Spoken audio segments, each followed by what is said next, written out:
안녕하십니까. 지향공무원 계리직 기초영어 윤광덕입니다. 자, 드디어 우리 기초영어 문제풀이 편이 출간되었습니다. 정말 많은 분들이 기다려주고 계셨는데 제가 이 기초영어 문제풀이를 만들기 위해서 거의 서점에서 며칠은 살다시피 했어요. 너무나 많은 문제들을 막 보고 또 편집하고 이런 과정을 하면서 타 학원의 이제 문제들도 보게 됐는데 좀 안타까웠던 건 여러분이 좀 오해할까봐 기초 영어입니다. 근데 그 다른 학원의 문제들 보면 탭스 문제를 그냥 갖다 쓰거나 토플 문제를 갖다 써서 너무 길거나 너무 어려운 문제들이 많아요.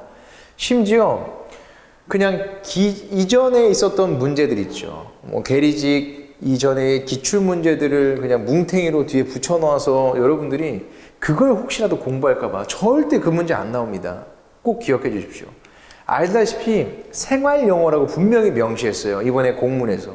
생활영어 7문제를 독해, 그리고 수거, 그리고 생활영어 이 대화문으로 시험지를 출제한다고 얘기했기 때문에 그것에 맞춰서 여러분들이 공부하셔야 됩니다. 기초영어고요. 생활영어를 어휘수거랑 독해랑 대화문으로 낸다고 얘기했기 때문에 그렇게 여러분이 공부해야 되겠다는 거 다시 한번 강조드립니다. 자, 그러면 저는 오늘 문제풀이 편의 교재가 어떻게 구성되어 있고 어떤 문제 유형으로 나와 있는지 제가 한번 살짝 보여드리도록 할게요. 자, 보겠습니다. 일단은 공문에 나왔듯이 똑같이 어휘수거, 생활영어, 독해 이렇게 나갈 거예요. 공문에서는 뭐라고 나와 있었냐면 알다시피 생활영어 7문항 출제하겠다라고 얘기했었고 생활영어 7문항은 회화형, 수거형, 독해형 세 가지로 출제하겠다. 기억나시죠? 그러면서 예문까지 다 줬어요. 어휘, 수거는 이렇게 낼 것이고 그리고 생활영어는 대화형으로 이렇게 낼 것이고 AB 대화형으로 낼 것이고 마지막으로 독해는 한 요 정도 길이로 독해는 한 요 정도 길이로 낼 것이다. 물론 난이도는 거기서 정확하게 무조건 똑같이 나오진 않습니다라고 얘기했지만 기초 영어라고 얘기했잖아. 갑자기 어렵게 나오면 토플처럼 나오면 말도 안 되는 얘기죠. 상식적으로 기초 영어의 수준으로 나올 겁니다. 됐어요? 자, 이렇게 생각하시면 되겠고요. 이것에 맞춰서 최대한 저도 이 유형에 맞춰서 문제를 집필했습니다. 자, 가보죠. 저는 어떻게 했냐면 어휘수거는 총 20문항으로 8세트를 만들어냈어요. 160문제가 되겠죠. 20문항 8세트. 생활영어는 총 2가지 파트로 냈어요. 파트 1과 파트 2. 파트 1은 좀 짧은 대화문 유형, 파트 2는 장문 대화의 유형을 냈습니다. 시험 문제에서는 어떻게 나올지 정확하게 모르니까 그래도 핵심이 있는 이 생활영어의 핵심이 있는 짧은 문제를 좀 연습해 보시고 장문 대화 유형도 연습해 보시고 흐름을 이해할 수 있어야 되겠죠. 그 다음에 독해 같은 경우는 실용 독해를 여러분이 하셔야 됩니다. 실용 독해가 시험 문제 나온다고 분명히 얘기했으니까 실용 독해 위주로 여러분들이 공부하시면 돼요. 그리고 독해 연습할 수 있는 어렵지 않은 쉬운 정도의 난이도로 독해 연습의 문항도 제가 같이 넣어놨습니다. 총 71문항, 40문항, 111문항이 되겠죠. 다 합쳐서 그러면 어휘는 160문항, 생활영어는 102문항, 그리고 독해는 111문항. 총 몇 문제예요? 그러면 총 373문항이 되겠죠. 요 정도면 충분히 여러분들이 시험장 가기 전까지 연습해 볼 만 하겠죠. 너무나 많은 양도 아니고 적당하잖아요. 그렇죠? 지금 기준으로 약 한 50일 정도 남았는데 50일 정도면 충분히 풀 수 있는 그런 문제 유형입니다. 우리 7문제는 다 맞춰야 되지 않겠습니까? 그죠? 자, 갑니다. 자, 이제는 각 파트별로 문제 유형도 좀 볼게요. 어떻게 제가 냈는지. 자, 어휘 수어 같은 경우는요. 일단 저는 빈칸 문제 유형. 어느 정도 해석은 좀 필요한 빈칸 문제 유형. 그리고 어휘들도 다 중요한 어휘들만 넣었어요. Certified mail, 뭐 shipping, 우체국에서 쓸 수 있는 아주 중요한 그런 실용영어 어휘들로 다 구성했으니까 뭐 부킹 서비스 다 마찬가지 이런 것들 냈고요. 두 번째는 또 어떤 유형이 있냐면 아까 얘기했었던 것처럼 이런 한글 해석, 한글 해석에 맞는 단어 찾기 가장 기본적인 우정국에서 예시로 줬었던 이런 문제. 설마 이거 근데 모르신 분 있나요? 아직 지금 이제 시험이 50일밖에 안 남았는데 우편요금이 뭔지 모르는 사람이 있을까 설마? 그런 사람 없겠죠? 답은 포스티지입니다. 1번 우편요금 당연히 알고 계셔야 됩니다. 자, 다음 또 이런 유형도 있고요. 또 어떤 유형도 냈냐면 밑줄 문제예요. 이 밑줄에 같은 의미의 단어 찾기. 이것도 당연히 중요하겠죠. 다 여러분이 필수적으로 알고 있어야 할 단어들 제가 넣었습니다. 또한 요거 이번엔 다른 것 찾기. 같은 것 찾기가 있다면 다른 것 찾기도 분명히 나올 수 있습니다. 요 정도의 어휘 연습을 하시면 되겠어요. 어휘 수거 연습. 됐어요? 이런 것들. 자, 다음은 생활영어입니다. 생활영어는 파트 1은 단문, 파트 2가 장문이에요. 파트 1 같은 경우는 알맞은 것 표현 찾기. 빈칸에 들어갈 알맞은 표현.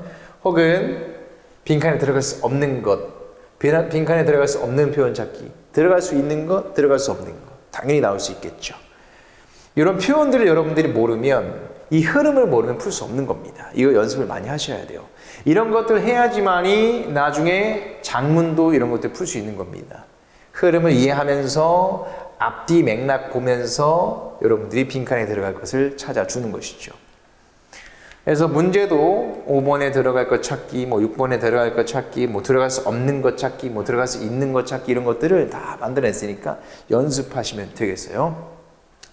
이것뿐만 아니라 혹시라도 어렵게 나오면, 진짜 어렵게 나오면 이런 것도 있을 수 있겠죠. 생활 영어 중에서 이렇게 중간에 빈칸 뚫어놓고 순서 배열, 이것에 대한 순서 배열 이런 것도 한두 문제는 연습해봐야 되겠죠, 여러분들이. 그렇죠? 이렇게 해서 얘네들의 순서로 알맞은 것을 이런 것도 만들어냈습니다. 그래서 다양한 문제들을 연습하고 시험장에 들어갈 수 있게끔. 여러분들 아시다시피 이게 처음이에요. 처음으로 바뀐 시험이기 때문에 어떤 문제가 어떻게 나올지는 정확하게 아무도 모를 수밖에 없는 겁니다. 대신에 제가 말씀드렸다시피 생활 영어라는 게 포인트고, 그리고 기초 영어라는 이름을 타이틀로 갖고 왔기 때문에 어렵게는 낼 수는 없어요. 그건 꼭 기억해 주십시오. 문제를 많이 풀어보셔야 됩니다. 그래도 연습이 돼야 돼요. 자, 마지막으로 독해는 요 정도의 이 수준, 그리고 요 정도의 양, 지문의 길을 얘기하는 거예요. 굳이 너무 어려운 토플과 탭스의 문제를 풀 필요가 없어요. 고3의 독해, 수능의 독해가 필요 없습니다. 여러분들은요. 기초 영어이기 때문에. 저는 만약에 여러분이 독해 연습을 한다면 고1 정도의 수준까지는 괜찮다라고 말씀드려요. 고1 혹은 중3 그 정도 수준에서 나올 거거든요. 아시겠죠? 그리고 이런 실용문 연습하는 게 중요하겠습니다. 그래서 이 정도의 실용문으로 연습하시면 되겠고요. 독해 문제들은 멀티플리케이션으로 이렇게 하나, 두 질문을 제가 넣어놨습니다. 확실한 건 아니지만 저의 이 뇌피셜로 보면 제 생각에는 한 지문에 2개씩은 나올 거예요. 그래서 독해 2지문 정도는 나오지 않을까 싶어요.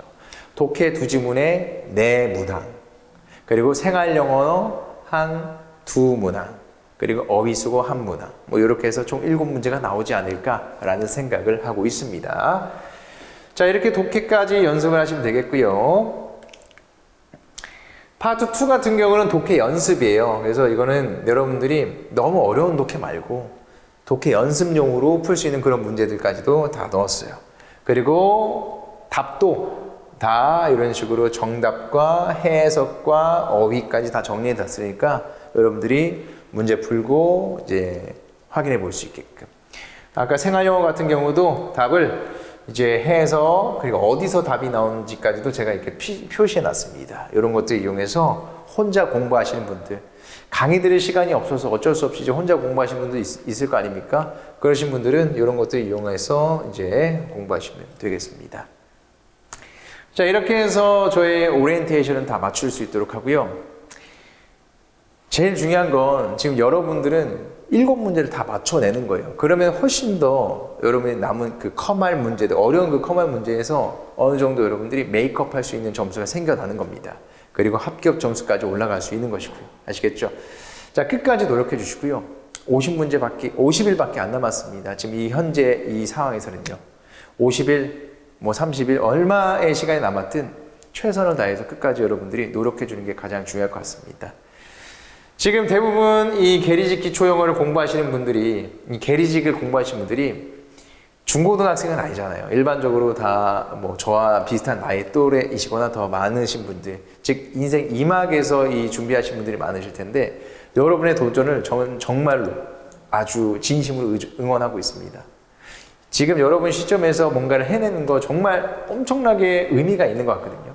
저도 응원하고요. 그리고 여러분들의 합격에 저도 같이 동행할 수 있도록 하겠습니다.